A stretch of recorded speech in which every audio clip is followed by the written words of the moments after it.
Hi everyone, welcome to Behind the Numbers. I'm Dave Bookbinder, Senior Director at CFGI, where I help my clients with their most important accounting and finance matters.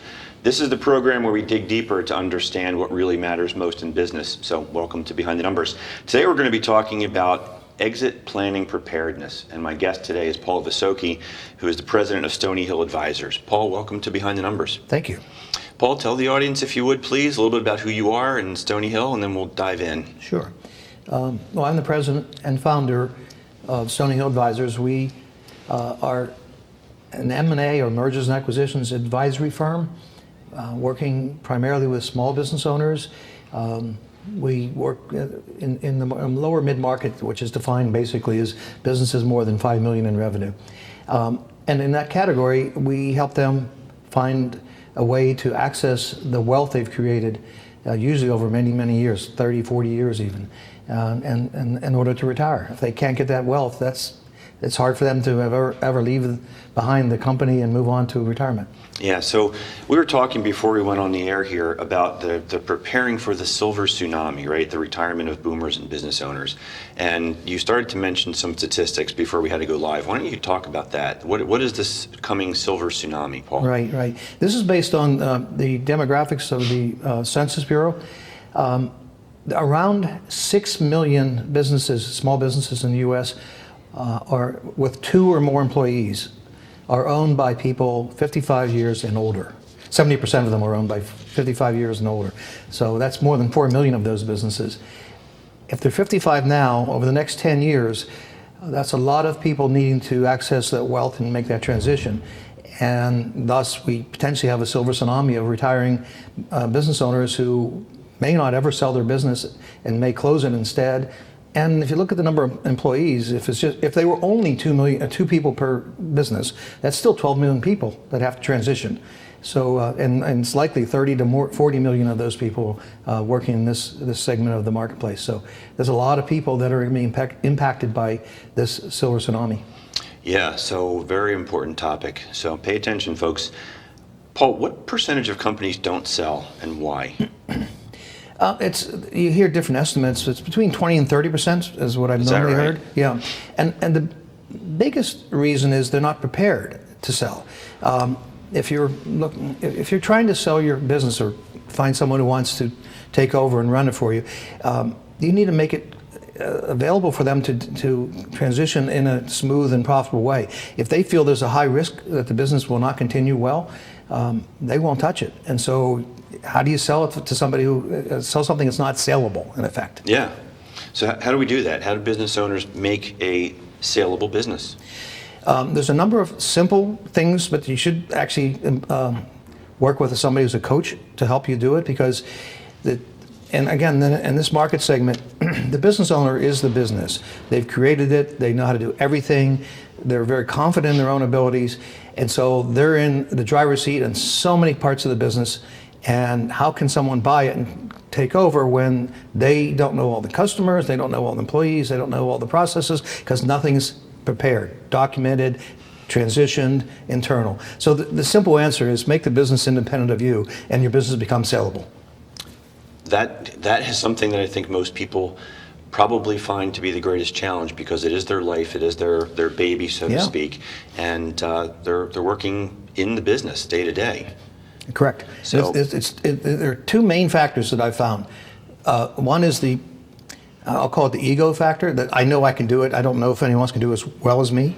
And the second is, if I hire someone to do what I'm doing, that's money out of my pocket because I'm the owner. The profits are mine. Yeah. So if I invest back into the company to hire employees to do what I'm doing so that it's independent of me, I'm spending a lot of money. Now, I can make the case that when you transition, the business value goes way up, and that money you invested to bring on people, do the documentation and training and all the aspects of making the business more saleable comes back in increased value, and many times over, 10 times over. Yeah, so it's about de-risking the business. Yes. And in valuation speak, business generally is valued based upon the present value of future benefit streams, usually cash flows. Exactly. And those cash flows are brought back to today's dollars at a risk rate. And all the topics that we're talking about here impact that risk rate. Absolutely. Yeah. That's the biggest factor, the risk. So let's talk a little bit about valuation and realistic expectations. Are you finding that most sellers think their businesses are worth generally a lot more than they may necessarily be to a buyer? Yes, absolutely. Because they know, they're comfortable with the business as is. And as I said, the risk factor comes into play and discounts that value that they think in their mind they've created. So, and they use hearsay information from other people. Oh, I sold my business for X, so I should get that much. So for a lot of reasons, the business owners don't get valuations done, so they have a realistic expectation. Yeah, is there a range of multiples that is kind of a heuristic rule of thumb for sellers to achieve? Well, most valuations are a multiple of cash flow. And the cash flow of the business, the greater the cash flow, the higher the multiple. So it's a multiplying process. A business that's doing $500,000 in cash flow will be maybe a multiple 2 to 3. A business doing $5 million in cash flow, EBITDA, will get 6 to 8 times. So you've increased the value of the business by increasing the profit, but you also got a higher multiple. Multiplier effect. Yeah, Paul, for the people who are watching and listening and want to learn more about you, how can they contact you? Well, first, my email address is paul@Stony Hill Advisors, STONY, no E. Some people try to put the E in it. And then my phone number is 267-535-2551. Yep, and for those who are watching, the logo is right there on the bottom third of the screen. So let's talk just a little bit more on the valuation aspect of it. And we talked about cash flow. How many business owners are you finding that are managing their business day to day with this idea of not paying Uncle Sam taxes? And then when it comes time to sell, explaining away the fact that no, the business really is profitable? Most. And somewhat understandable. But if you're now getting to that 55-year-old stage, you should start thinking about how do I make the business more valuable, which means make my financial reporting more exact, more correct. Don't include a lot of the expenses that are questionable. Yeah, so in other words, you don't want to be wasting time in discussions talking about normalizing adjustments and things like that. Exactly, because any question that a buyer raises is one more notch in the discount. Yep.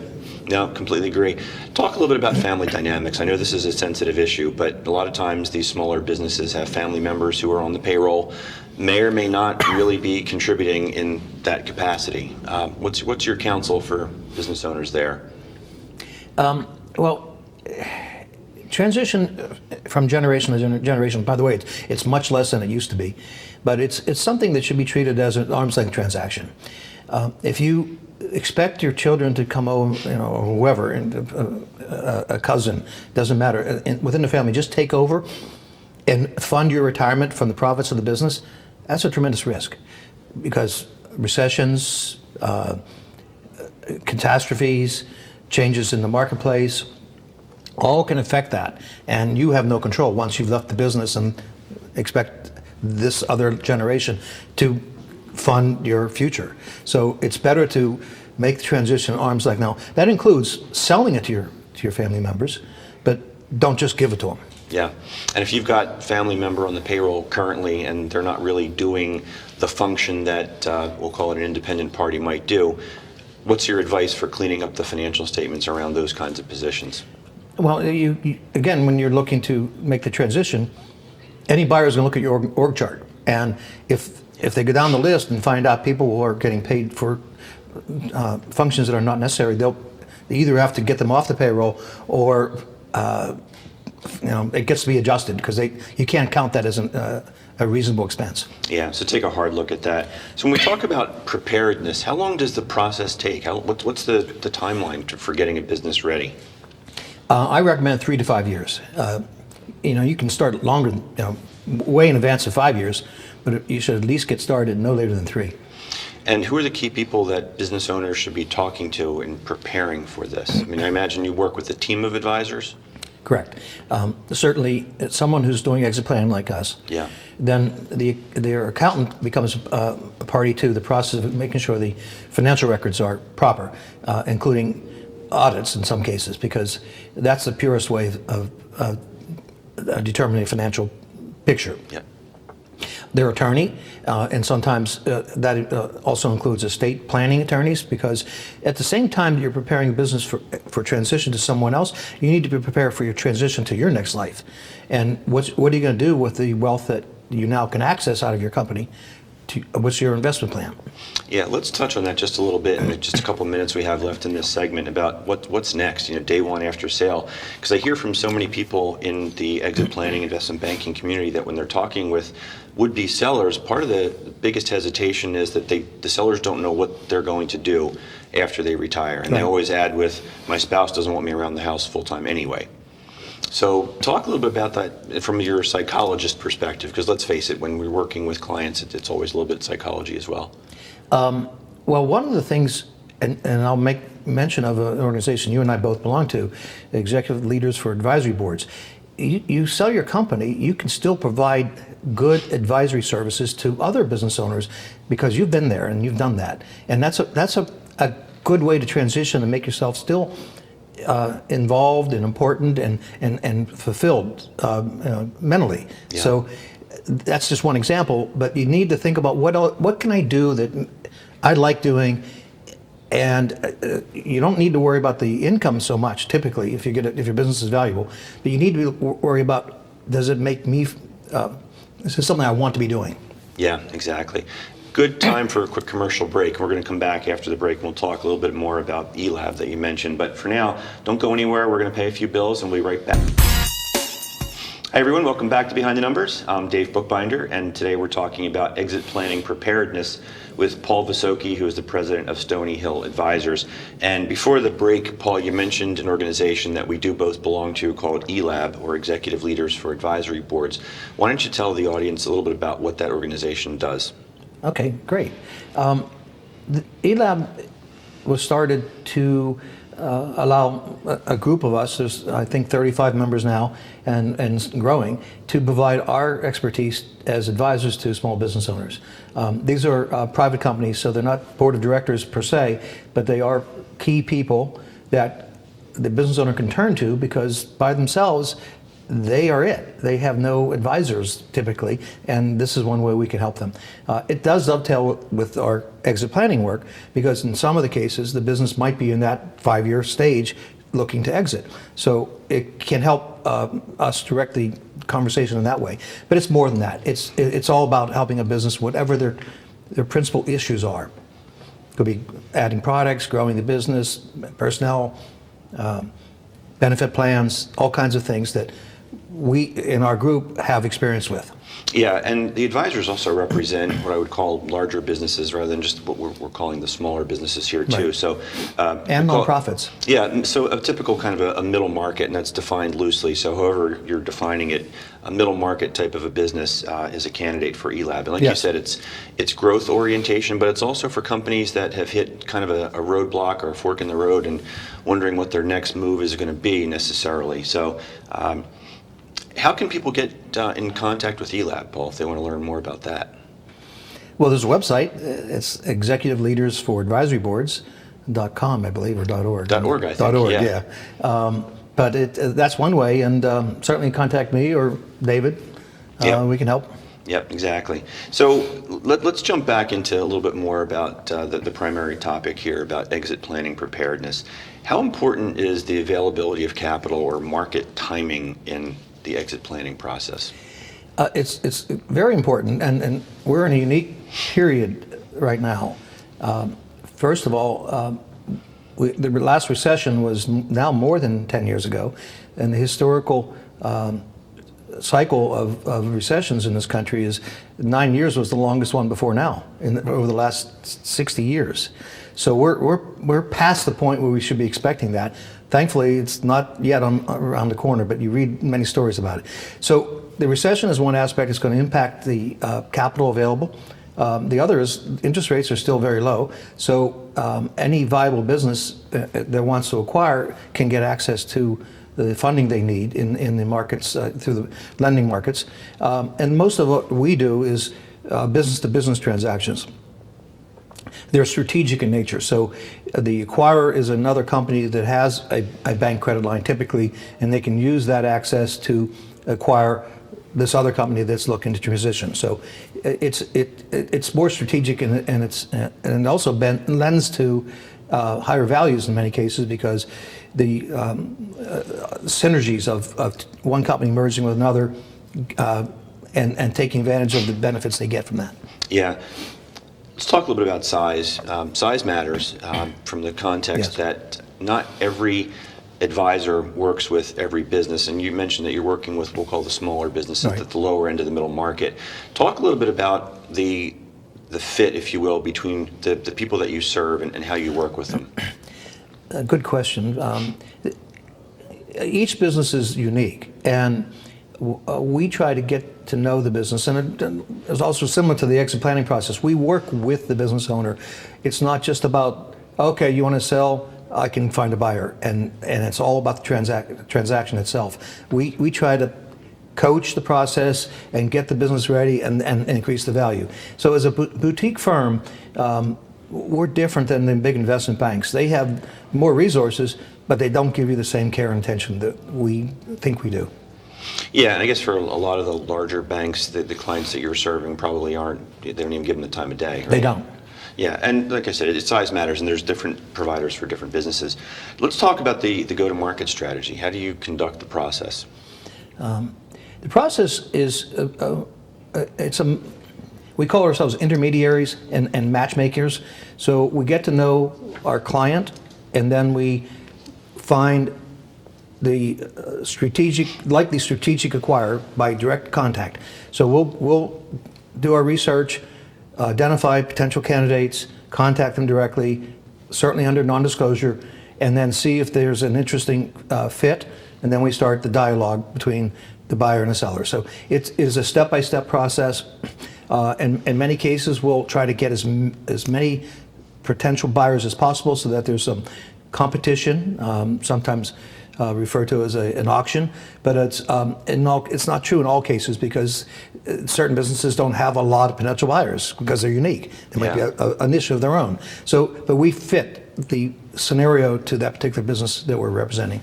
Yeah. So if someone's coming to you and they're telling you that they're thinking of selling, have you turned people away and told them they're not ready yet? Oh yes. And you know, it's both not ready, and they're not, how do I put it? Their profitability, their cash flow is not sufficient to make it a really good exercise for them. They should grow the business more. So that's being not ready as well in terms of the business itself. Yeah. So are you able to help them with that advice in terms of the execution and what that looks like for them? Yes, I through my networking, this is an actual story from about 2 weeks ago. A gentleman I got to know through networking, he called me about wanting to help his business grow so he can get to a higher value. And he was 45, I think, and I coached him on what he needs to do to get the business to a level that he's looking for. He wants to get at least $10 million when he sells the business, and he has time at 45. And we talked about the various things that he can be doing to grow the business and de-risk at the same time. Yeah, let's dovetail that just a little bit in terms of, in talking to the audience, what's been your experience on where business owners and sellers are missing the mark? Where are their blind spots? So in other words, what should people be focusing on right now in preparation for this event that may be years down the road? Well, it all gets back to running the business in a way that you can delegate and document and put in processes that operate on their own, so that you don't have to do everything and oversee everything. You know, having purchases that can be authorized to a certain level, and then not everything goes through you. Or hiring, you don't have to interview every employee. Or customers, you don't have to know every customer. So you have to. That's a discipline you have to implement, and it take time, because you don't want to just cut off my best customer. I can't talk to you anymore. I have a new salesman taking over for that. You want to do that on a gradual basis. Yeah. A lot of times I'm working with or talking to clients and prospects who are telling me that they know who their buyers are in their niche businesses. They've networked over the years, and they've got, they believe in their pocket, a handful of potential buyers. Is that a good idea or a bad idea to be cultivating these buyers on a casual basis, Paul? It's not a bad idea, but I find many times they they think that the buyer that they've been speaking with is more serious than they really are. And when they approach us for helping them find a buyer, and they say, I have so-and-so who has told me he'd be willing to buy my business, I said, ask them to make an offer. And they never do. Because it's all casual. It's not a real investigative process. They don't really know the profit. They don't really know the business. They just like what they hear. Yeah. So what can somebody do in that circumstance where they're having those kinds of casual conversations to assess, short of asking for an offer? How can they kind of look somebody in the eyes and know if they're telling them the truth? Well, they can ask us to help investigate whether that's a good fit. I had an occasion not too long ago where they actually had an offer. This is the type of things that happen. The offer was a 3-year earnout. So the owner had to stay in the business for 3 years, or could only get his money over a 3-year period. The final, I think it was 50% of the offer, but he was only employed for 1 year. So what happens in the next 2 years? Is he ever going to get that money? No. So they were kind of doing a bait and switch on him. So he asked me to investigate the offer itself, and I gave him some good points on what he should reply, and the buyer backed off. Yeah. Paul, for people watching and listening, they want to learn more about you, how can they reach you? Again, my email address is paul@stonyhilladvisors.com, and my phone number is 267-535-2551. So what you just alluded to in that earnout story kind of speaks to what happens after everybody's done the handshake and you start to paper the deal, so to speak. We've agreed to move forward.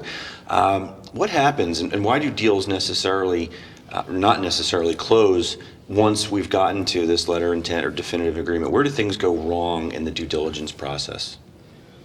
Well, the due diligence process is very intensive, and things can be discovered that the buyer wasn't aware of before the offer was first made. Sometimes, and this has happened, the process of putting a business on the market and finding a buyer and then negotiating the agreement takes many months. And in one occasion, the business owner thought he had sold the business once he put it on the market, so he stopped working. And the business went downhill. And by the time we got to the closing stage, the revenue was down 30%. So the buyer backed off. Yeah, you got to keep the pedal to the metal. Yeah. Yeah, it reminds me back in my earlier days as an investment banker working on a transaction for the better part of 18 months, 2 years. Right before closing, there was an environmental issue that was That's uncovered. another example, yeah. Yeah, and that kiboshed the whole transaction. Yeah. Lots of things can pop up. So, and that's again back to exit planning. You can start preparing the business, the due diligence process ahead of time, and if things, with our help, we can point out, well, you got an issue here. We got to fix that, or it's going to fail in due diligence. They'll find it.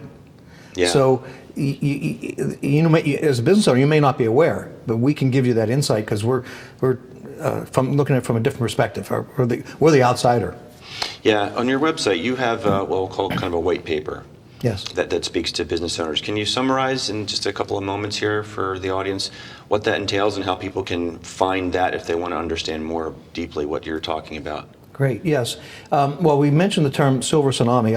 I titled it the age wave because in pictorially it is a tsunami, it's a wave. And that's this baby boom generation moving through this process of retirement.